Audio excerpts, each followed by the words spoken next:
American ফ্ল্যাগটা প্রথমেই তুলে ধরেছি এই জন্য যে আমরা 4th অফ জুলাইয়ের ভ্যাকেশন কাটানোর সময়টায় এই ভিডিওগুলো করেছি সেই জন্য।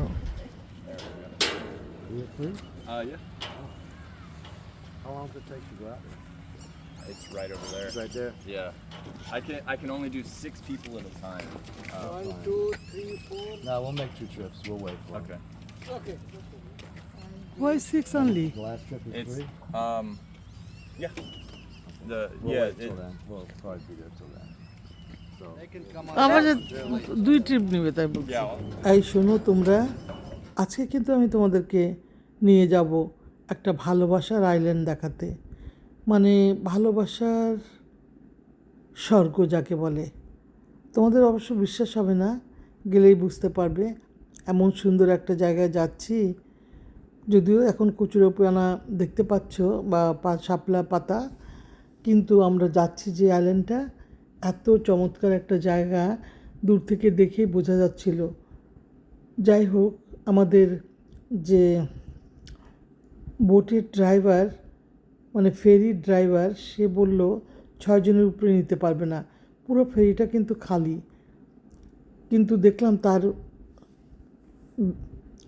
ইউনিফর্মের মধ্যে একটা সাইন লাগানো, মানে সে ওই আইল্যান্ডটার মনে হয় রেঞ্জার হবে। তবে ভালোবাসার আইল্যান্ড এটার নাম না, নামটা পরে তোমরা দেখতে পাবে, কিন্তু আমি বলছি কারণ এত সুন্দর লেগেছিল আমার কাছে। এটা আসলে আমরা সকালে বেরিয়েছিলাম যে আমরা টিউবিং মানে বাচ্চারা পানিতে লাফালাফি ঝাপাঝাপি করবে স্প্রিংয়ের যাওয়ার জন্য, কিন্তু ওখানে যেয়ে দেখলাম 4th অফ জুলাইয়ের বন্ধের জন্য পুরো স্প্রিংটা একদম ফুল হয়েছে। বিকাল 4টার আগে ওটা কোনো খালি হবে না, সেই জন্য বলেছে আমাদেরকে বিকাল 4টার পরে যেতে। সেই জন্য আমরা আর কোনো কিছু না উপায় দেখে এই জায়গাটায় দেখে এখানে আসলাম, ম্যাপে দেখে যে এখানে একটা সুন্দর আইল্যান্ড আছে যেটা নদীর ওই পাশে। দূরত্বটা কিন্তু খুবই ছোট, কিন্তু আপনাকে বোট করে বা ফেরিটাতে করেই ওই পারে যেতে হবে। আমাদেরকে বললো 6 জনের উপরে ওঠা যাবে না, আমরা 8 জন ছিলাম। যাই হোক, আমরা 5 জন উঠেছি প্রথমবার, আর 3 জন দ্বিতীয়বারে আসবে। বেশ ভালো লাগছিল ছোট্ট নদীর এটুক জায়গা পার হতে। আমাদেরকে ফ্রি নিয়ে যাচ্ছে, এটা কিন্তু সরকারি এই রাইড। তাই আশ্চর্য হয়ে আমেরিকাতে আমরা ট্যাক্স দিতাম আগে, অনেক দুঃখ লাগতো, আহা কত টাকা না ট্যাক্স কেটে নিচ্ছে, কারণ ট্যাক্স ফাঁকি দেওয়ার উপায় এখানে খুব একটা নাই। সেজন্য আপনি ট্যাক্স ফাঁকি দিতে পারবেন না অন্যান্য আমাদের দেশগুলোর মতো। সেই জন্য যেভাবে হোক ট্যাক্স তো আমাদের কাছ থেকে কাজের জায়গা থেকে কেটে নিত। কিন্তু এখন মনে হয় সত্যি যদি ওরা ট্যাক্সগুলা না নেয় তাহলে কি করে আমাদেরকে এই সুযোগ সুবিধাগুলো দিবে। এই যে সুন্দর বোটটায় করে আমাদেরকে নিয়ে যাচ্ছে ফ্রি আইল্যান্ডটা দেখাতে, আবার ওখান থেকে আসার সময় আমরা ফ্রি ফেরত আসব। আর ওই আইল্যান্ডে পৌঁছে যাচ্ছে, এই যে একদম দেখা যাচ্ছে। পৌঁছে যাওয়ার পরে ওই জায়গাটা হলো ওদের অফিস রুম মনে হয়, কারণ ওরা বলেছে যে আইল্যান্ডের মধ্যে কোনো কিছুই নাই এখন, মানে একটা ঝড় এসেছিল তারপর থেকে এটার মধ্যে এখন আপাতত কিছু নাই। এই যে আইল্যান্ডের একটু ছবি দেখতে পাচ্ছেন আপনারা, কী যে অপরূপ জায়গাটা। আমার তো মনে হচ্ছে যে কখন যে লাফ দিয়ে ওখানে পড়বো আর কি। যাই হোক, ভালোবাসার আর স্বর্গে আপনাদেরকে নিয়ে যাচ্ছি। জায়গাটা দেখে বলবেন আসলে কি এত সুন্দর, কি নাকি আমি শুধু বলছি আপনাদের। আমার তো এখানে এসে আবার ছোটোবেলার মতো ছোট হয়ে মনে হচ্ছিল, আহা যদি কোনো প্রেমিক থাকতো সুন্দর করে তার হাত ধরে হেঁটে হেঁটে যেয়ে তারপর আমি তার সাথে বসে গাছের নিচে গল্প করতাম। কিন্তু সেটা তো আর হওয়ার উপায় নাই, এখন তো বুড়া হয়ে গেছি, কেউ তাকায় না। সেই জন্য দুঃখে আমি আর বাঁচি না, কী করব বলা যায়।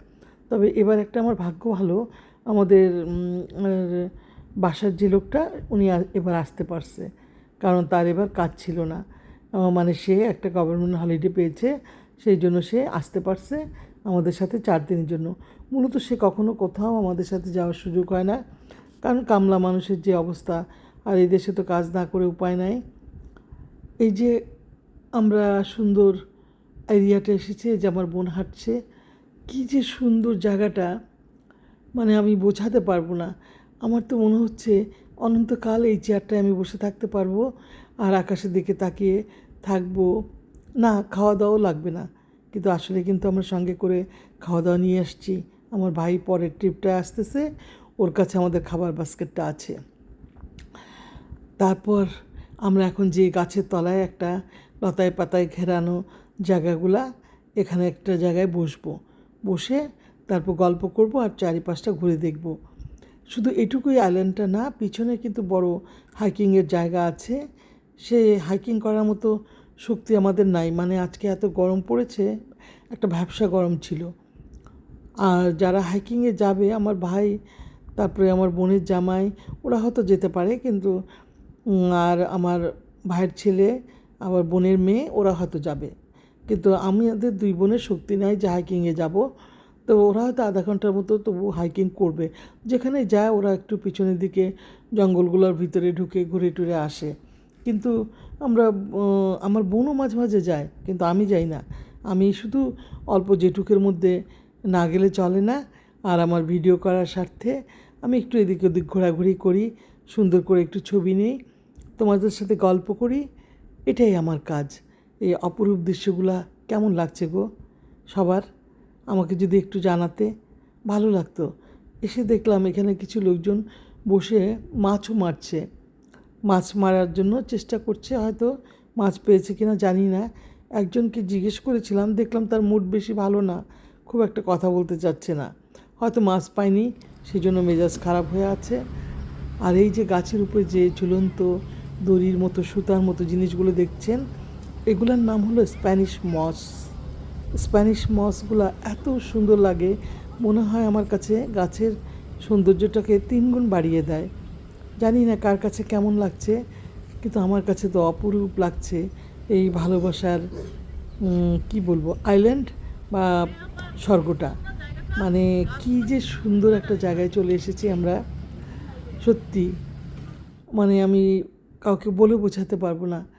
আর সামনে দিয়ে এই যে লোকটা ওই পাশ থেকে নদীর এই পাশে এদেরকে নিয়ে আসতেছে, লোকজনকে আনতেছে নিতেছে।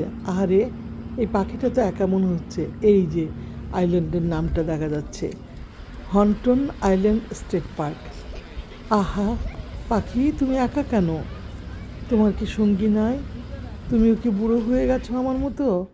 ও না, বুড়ো হলেও মানুষের মাঝে মাঝে সঙ্গী থাকে, কিন্তু সঙ্গীরা তো আর বুড়িদের দিকে তাকায় না, মনে হয় অন্যদের দিকে তাকায়। এটা আমার ধারণা বা কল্পনা, কিন্তু আসলে কি তাই? তা না, ভালোবাসা কিন্তু অন্য একটা ব্যাপার আছে। সেখানে কিন্তু ও বুড়ো হোক আর ইয়াং থাকুক, সবসময় ভালোবাসাটা একই রকম মনে হয়, কাজ করে। কি বলো তোমরা, তাই না? এই যে আমার বোনকে দেখা যাচ্ছে, বোন তো খুবই আনন্দিত, এমন সুন্দর একটা জায়গায় আসছে। এই যে বাচ্চারা বসে আছে, আর বসে আছে বুড়া ভদ্রলোক। তারপরে এই যে আকাশের সৌন্দর্যটা কি অপরূপ, তাই না গো? আর এই যে যারা এই নদীটার পাশে বাড়িগুলোতে থাকে, না জানি তারা কত সুখে থাকে, এরকম আমি ভাবি। কিন্তু জানি না, সুখের সংজ্ঞা তো এক একজনের কাছে এক এক রকম, ওদের কথা বলতে পারবো না। তবে হ্যাঁ, আমরা দেখে অনেক সুখ পাই, আনন্দ অনুভব করি, অনেক ভালো লাগছিল। এই যে আমার প্রশান্ত বেবি কিন্তু খুবই নেচার প্রেমিক। ওই যে ছোট ছেলেটা, এই ছেলেটা, এই শিশুটা কিন্তু খুব কম কথা বলে, ওর একটু স্পিচ থেরাপি আছে, কিন্তু ও কিন্তু খুবই নেচার প্রেমিক। কারণ আমার ভাইটা, যে ভাইটার সাথে আমরা সব জায়গায় ঘুরতে বেড়াতে যাই, সে কিন্তু খুব প্রকৃতি প্রেমিক যাকে বলে। সেই জন্য আমাদের এই ছোট বেবিটাও খুবই নেচার প্রেমিক হয়েছে, অনেক ভালোবাসে প্রকৃতিকে।